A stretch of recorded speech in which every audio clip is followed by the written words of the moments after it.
Welcome to the Las Vegas Luxury Housing Report for March 2026. Well, February was quite the month. We finally broke below the magic 6% barrier for 30-year mortgages, but then the "don't call this a war" in Iran instantly pushed rates up 13 basis points to where we're currently still sitting. Now, traditional real estate is improving, but still showing signs of weakness. Meanwhile, luxury real estate continues to break records.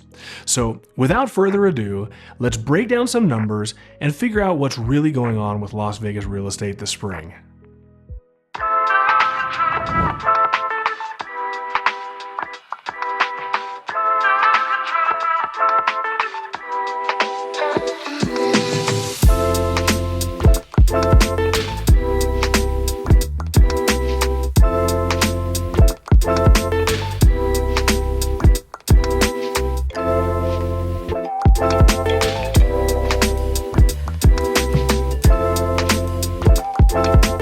Okay, first up, let's review the traditional real estate market, since this represents the vast majority of sales and illustrates the broader market in general.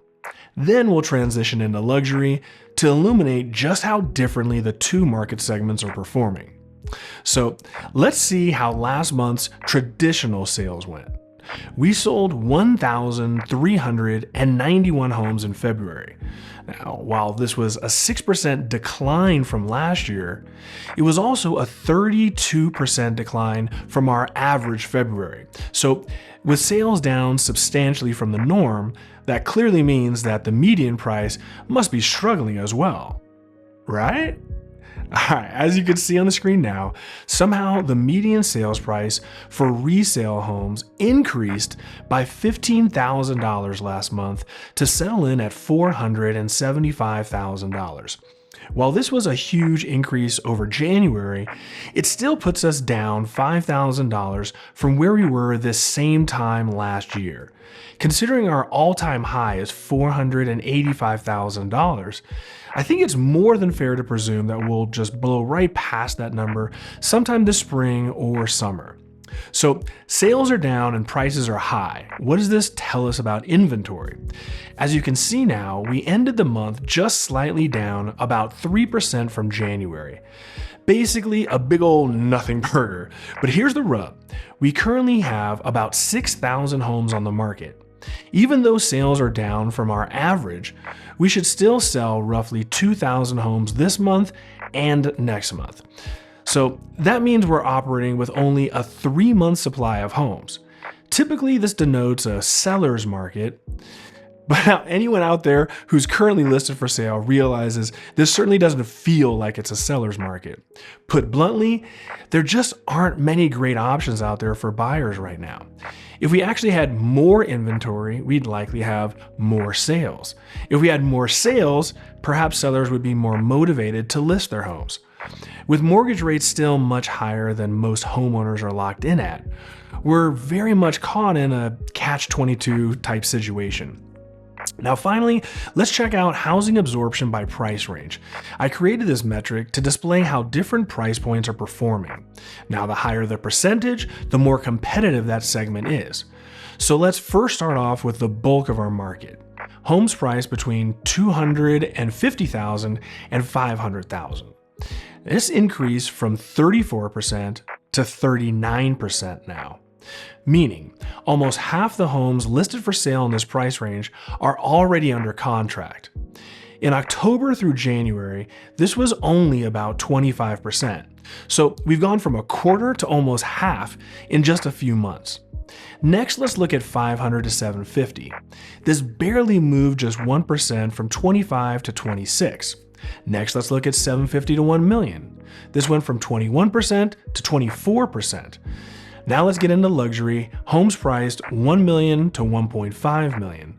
This actually decreased slightly from 21% down to 20%. But what's interesting, however, is that the sales themselves remain consistent.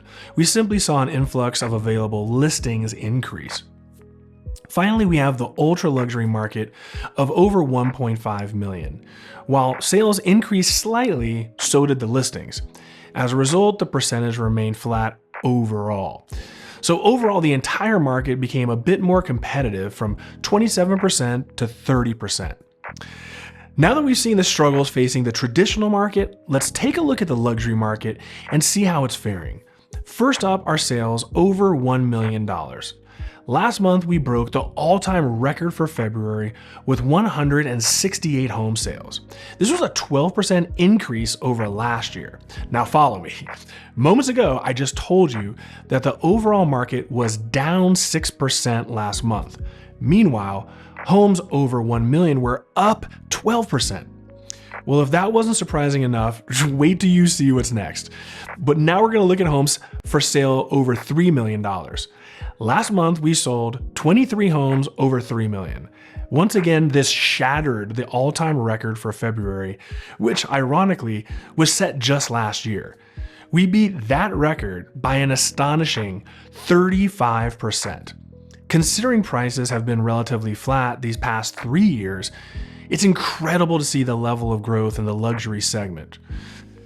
As we start to transition into the spring months, buyers can finally look forward to more listings finally hitting the market. Some of the homes in the traditional housing market that have been stagnant for a while, I'm now starting to see finally move. Now in the luxury space, fully remodeled homes in older yet desirable enclaves are now selling very rapidly. While the modern minimal aesthetic is still very much in demand, with limitations now on both lot sizes and pool square footage, it's starting to open new doors for older properties on larger lots with oversized pools. Once remodeled, they tend to offer much more for much less than their modern counterparts. Well, that's it for March, everyone. We've got some great property tours on the horizon, so whether you're looking to purchase or sell your property, please be sure to contact me directly in the description below. Have a great spring, everyone, and I'll see you all next month. Deuces.